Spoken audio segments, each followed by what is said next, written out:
Right. So let's talk about influence.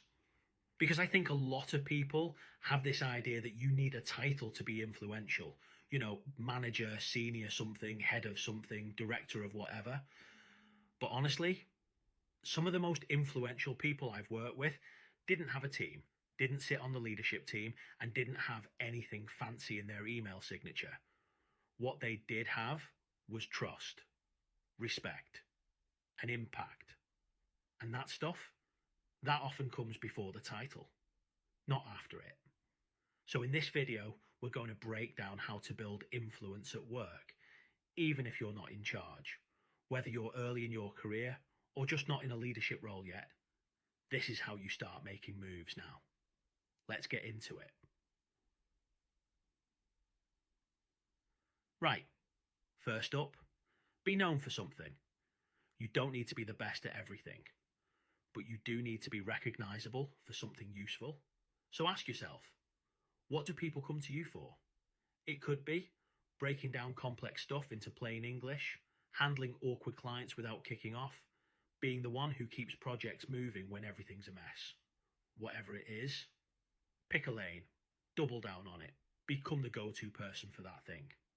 That's the start of influence, being trusted, not because you're loud, not because you've got a title, but because people know you get results in a specific area.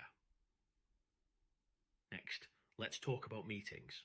Now, the loudest voice in the room is often just loud. Influence isn't about how much you say. It's about what you say and when you say it.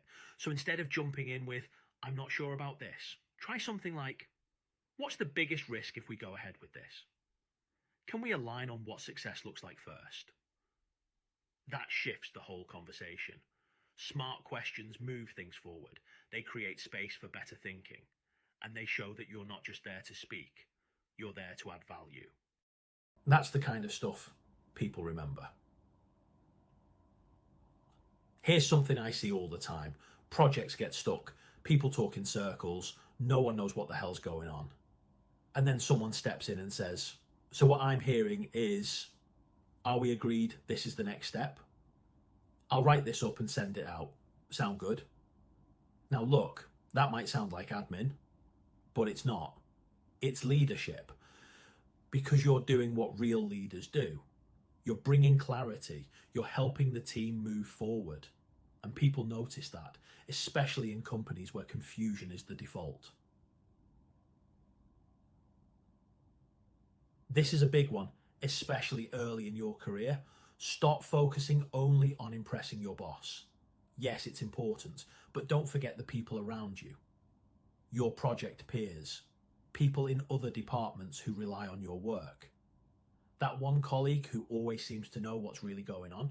Influence isn't just top down, it's sideways, it's diagonal, it's networked. If your peers rate you, if people from other teams recommend you, if others vouch for you when you're not in the room, that's real influence.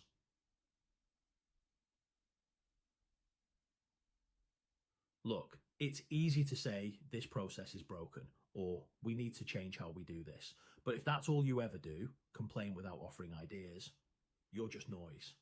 Influential people don't stop at pointing out problems. They bring options. They say, here's a rough version of what I think we could try. I've mocked something up. It's not perfect, but might be a start. It doesn't have to be polished. It just needs to show you're trying to make things better. That's how you get taken seriously, because you're not just criticizing, you're building. This is probably the most underrated part of influence. You have to deliver consistently. You can be clever, insightful, brilliant in meetings, but if you keep dropping the ball, you lose trust, and trust is the currency of influence. So, hit your deadlines, do what you said you'd do, follow through. It's not flashy, it's not exciting, but it works because reliability is influence. Simple as that. Want to be someone who people trust, include, and recommend? Make their life easier. That might look like giving someone a heads up before things go sideways, sharing info they didn't know they needed, helping out when they're underwater. You're not doing their job for them, you're just making yourself useful, and people don't forget that. Influence isn't always loud. Sometimes it's just quietly solving problems that no one else bothered to fix. So look, you don't need a job title to be respected. You don't need a team to start leading, and you don't need permission to have an impact.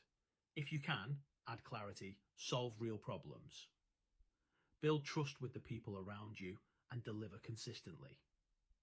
That is leadership.